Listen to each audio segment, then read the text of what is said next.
Deep down, does a part of you know that saving or protecting them above yourself is a form of your energy or destiny swapping with them? And does a small part of you feel a bit of relief in it because your destiny still feels too big for you? Okay.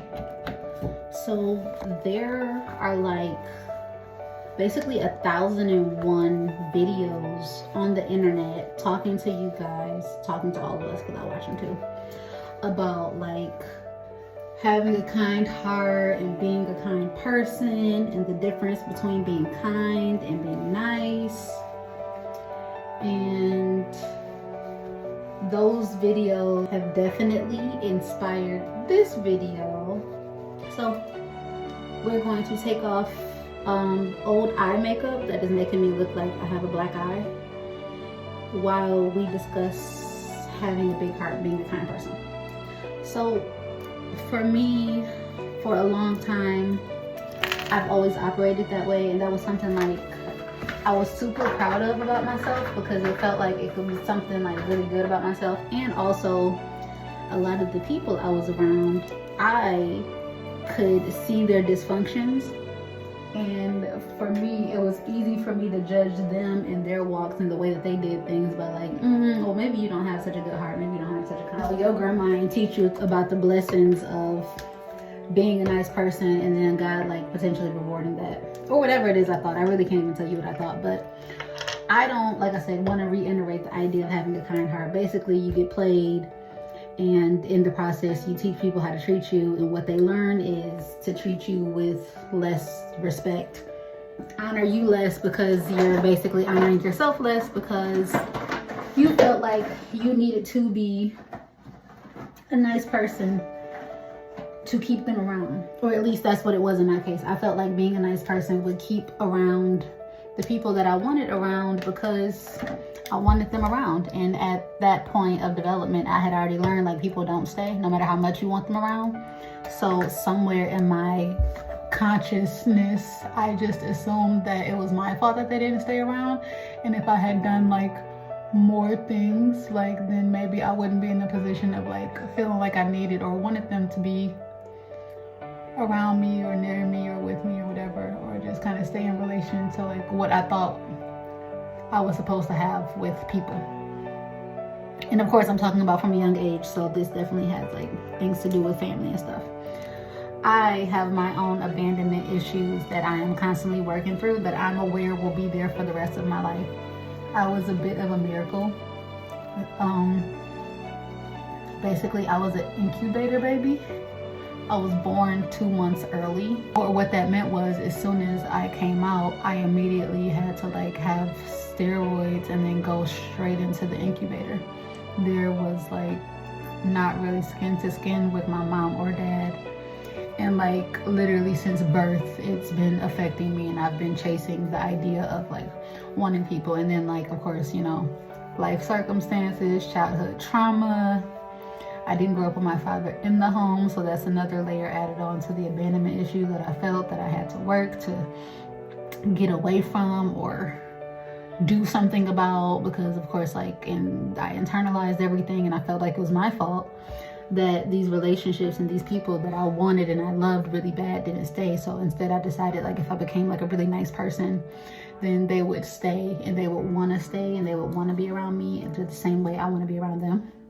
Like try to find some type of way to show my value. But in the end of it, what I really learned was like self-sacrificing and being the nicest person you can isn't how you hold on to people or relationships.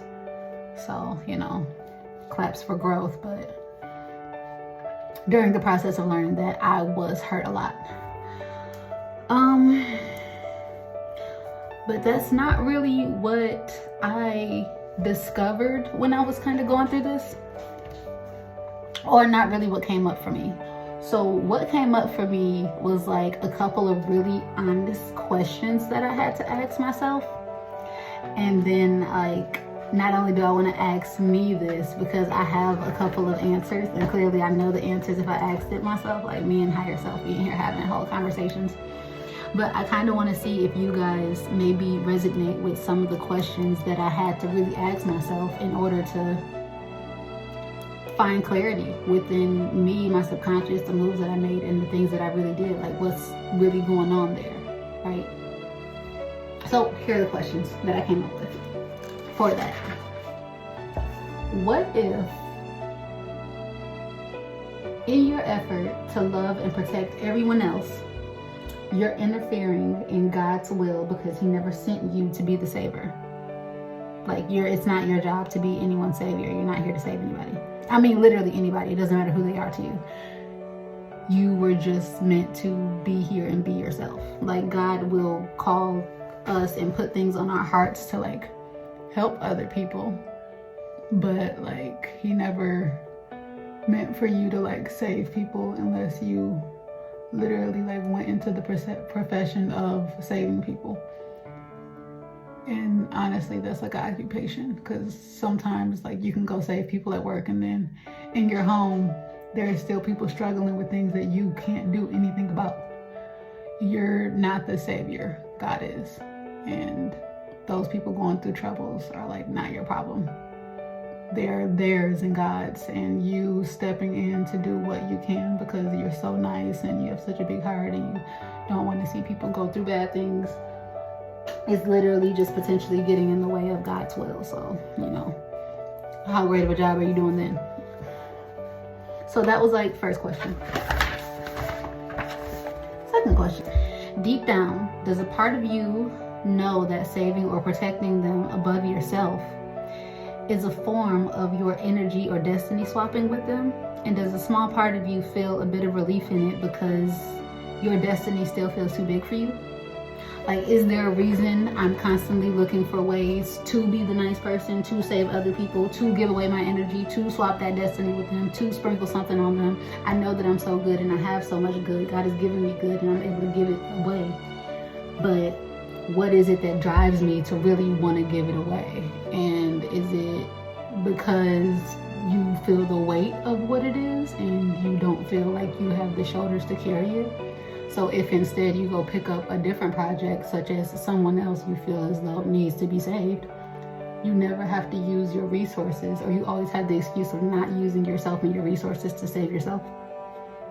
So kind of like you're okay with the form of destiny swapping that you're using, putting those other people's needs, wants, feelings, emotions, safety, lives in front of your own because you feel like you can carry it all. Because I mean, saving them would be the easier task, right? Or it seems to be easier than finding a way to save yourself, because maybe you already feel like you're a lost cause. I know for a long time I did. I was labeled a lost cause, and there were so many things outside of myself that confirmed that feeling inside of me that I just didn't believe that I was worth the effort of saving. So I didn't really care to save myself or my life. I always needed someone outside of me to save so that I could feel great and important and validated in all the self-sacrificing, because self-sacrificing was how I learned to get other people to love me. Though it never like really worked, and I don't know what took so long to see the pattern of self-sacrificing to get people to validate you not working, but I'm positive like it did. It works for no one. It didn't work for me, it's not working for you, it didn't work for you. It doesn't work. So like that's one thing. Like maybe this was just a defense mechanism to run and hide from your true gifts and not show up for the job you actually were meant here to do, because it seems like such a big job, and why would God give all of that to you? But I think you know why. He knows why too. And even if you don't know why, if you stay tuned, I've heard that you figure it out. I don't know. I'm going to stay tuned. I'm going to stay here. I'm going to see. I'm going to figure it out. But I hope that you do. And I think that we're both going to figure out why our blessings are so big and why the weight feels to be like just heavier than what we can bear.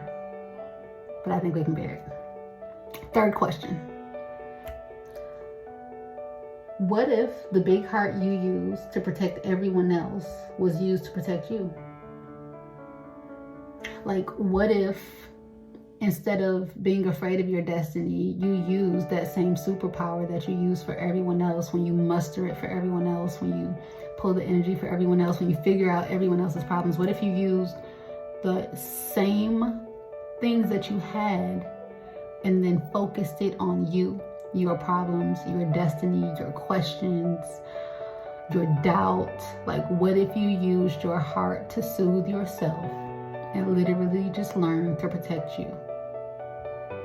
I think that if we do, I'm working on it myself too, so that this is a work in progress thing. This is definitely an open discussion, so feel free to answer all of the journaling prompts that I came up with for myself and us in the comments or whatever, and I would love to have an open discussion about it, because I'm still learning my way through it. I'm not coming on here to teach you something. I'm coming on here to converse with you. I want to talk to you about it.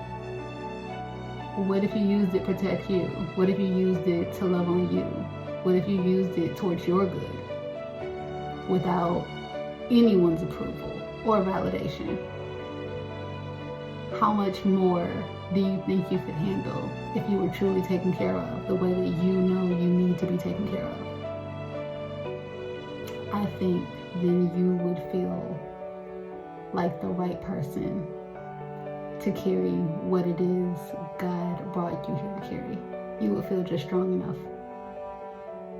And I do.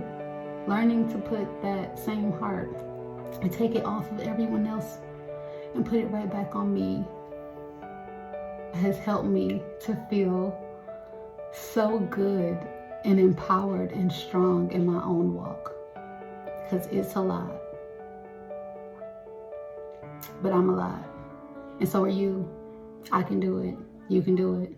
We can do it, basically. We can do this. So, I am worthy. I would say 3 times, but honestly, I am worthy all day. Like, they tell you to do it in 3s, but like, I am worthy all day until you begin to believe it. And then I am worthy tomorrow until you begin to believe it. Literally every time something comes up and gives you a small twinge of doubt, I am worthy. Every time something makes you question your own abilities, I am worthy. Every time you come up against something that you don't think you're adequate for, I am worthy. I am worthy. I am worthy. You don't know how it's going to happen. You don't know when it's going to happen. But whatever it is, you're worthy. Or else it wouldn't be happening.